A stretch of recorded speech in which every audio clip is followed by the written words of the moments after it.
Hello, मी अरुणा. तर एक खूप छान लेख आहे, मी तो वाचत आहे. तर बघा, अतिशय सुंदर आहे. वर्तमान क्षणात जगण्याइतके सुंदर काही नाही.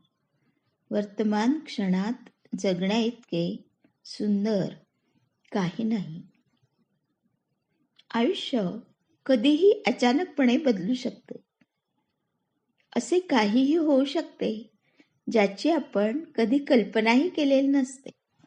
पण तरीही आपल्याला पुढे जावे लागते. जगण्यातील अवस्थेला पार करण्याचा एकच रस्ता आहे, तो म्हणजे प्रत्येक क्षणी वर्तमानात जगणे. प्रत्येक श्वास मोकळेपणाने जगणे हेच स्वातंत्र्य आहे.